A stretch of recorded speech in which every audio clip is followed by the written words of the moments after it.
Am I the asshole for sending my stepbrother the bill to pay half of my engagement dinner expenses after he turned it into a baby gender reveal?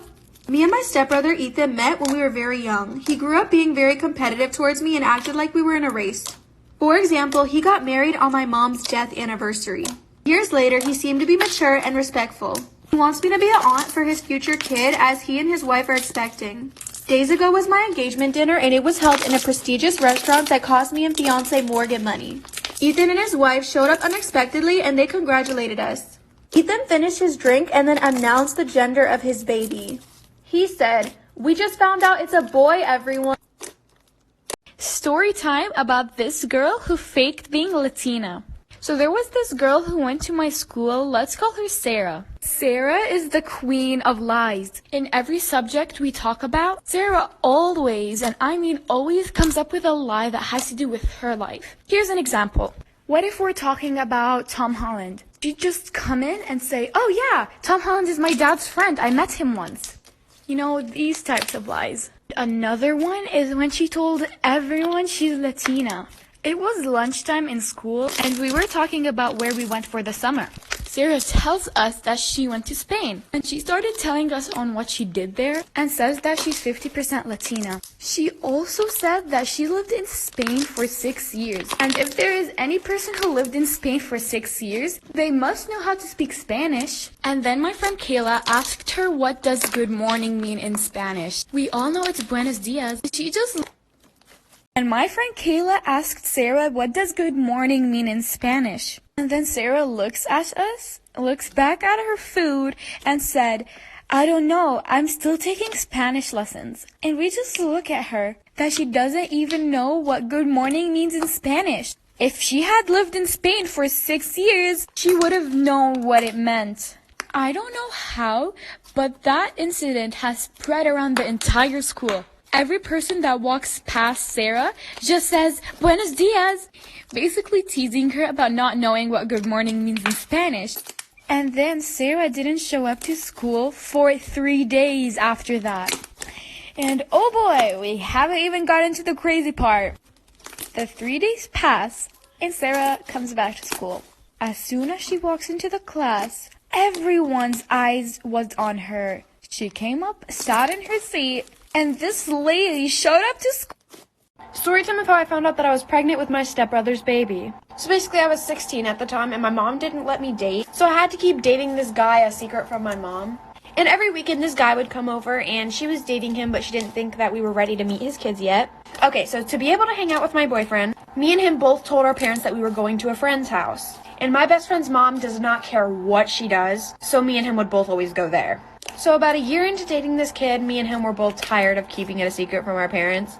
And legit, coincidentally, the same exact night that I was going to tell my mom about my boyfriend is the same exact night her boyfriend was going to bring his kids over so we could meet them. So I was going to wait till after we met them so she was in a better mood. And when my mom's boyfriend got there, so did my boyfriend. Me and him literally don't know how we didn't catch on. So we both decided not to tell our parents yet. And then me and my boyfriend decided that we were just going to take advantage of it. Because my mom's boyfriend was going to be moving in, so that means I can live with my boyfriend. I'm running out of time, like for part 2. I told my 36 female husband, 37 male, that we should get a divorce so he can marry his late wife's tombstone. I married my husband 10 years ago. Prior to our relationship, he had been married for 2 years to L, 22 female. Sadly, she passed away because of an ongoing health issue. I met my husband 5 years after her passing. At the beginning of our relationship, I had some issues with his romantic history. To put it bluntly, I was having trouble accepting my husband's past and that he did not stop loving his late wife, but was forced to do so. I went to therapy for a year to treat that, and I managed to overcome this issue. I now like to say that Elle and I would have been best friends. The issue, after 10 years of marriage, we have been having a lot of arguments, derived from bad communication. We just seem to blow everything out of proportion.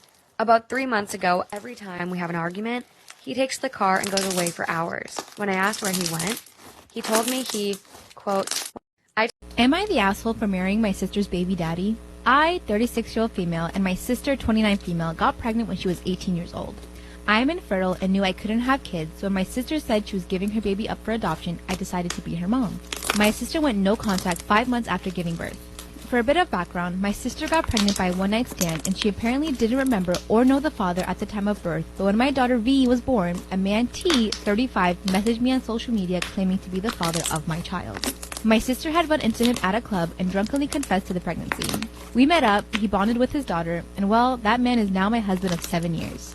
Coming back to my sister, she called me yesterday. Although I was surprised at her call, I picked up. We made some small talk and then she said she had just gotten married a year back and both of them wanted children but couldn't because her husband was infertile but really wanted kids. I asked her if she wanted to adopt and she said no, she just wanted her baby back. I was speechless for a few moments before replying that if she wants to meet my child as an aunt, she is welcome to and we can both sit V down and...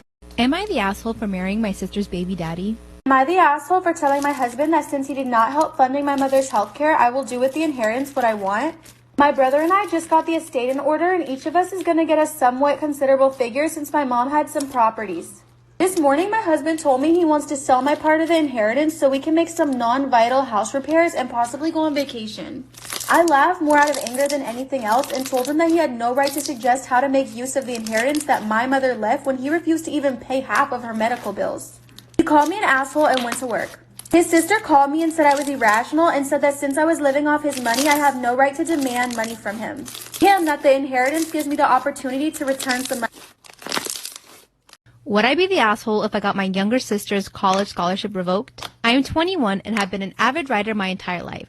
I have written 3 full-length novels that I'm almost perpetually reworking and a book of short stories all set within the same universe. I've been working on this universe and the characters within it since I was 13 and it is all very personal to me. This week, I found out that my younger sister, who is 17, won a massive scholarship by submitting one of my short stories. I would have been upset regardless of which story she'd taken, but she happened to pick one based around my experience feeling othered because of my autism. My sister is not autistic and has actually bullied me in the past for my autistic traits, and so the fact that this was the story she picked to steal from me almost feels like an attack. In addition to submitting the story, she also had to write about what inspired her to write the piece, and even thinking about what she must have made up makes my blood boil. My parents are currently struggling for money, and this scholarship would pay for almost her entire first year. Both my parents know what my little sister did, and they have both asked me to just let it slide because my sister having the scholarship is helping out our family a lot. Am I the asshole for refusing to pay my half of our canceled wedding? My ex-fiancé and I come from very different cultural backgrounds. Our families live on entirely different continents. I explicitly told him before we even got engaged that I always wanted a small, low-key wedding. I know that his culture have huge, lavish weddings, and he told me that this is what he wants. So when we got engaged, we had a long conversation which resulted in the compromise that we would have a big wedding in his home country, but drop some of the other aspects of his culture that I wasn't so comfortable with, or did not mesh well with my own culture. This was not a huge amount of customs we were dropping. In fact, we arranged to drop 1 and alter 2 so that they streamlined better with my own culture. We were both as happy as possible with this outcome. We began making bookings, reservations, and paying deposits for our wedding. This was all out of his bank account.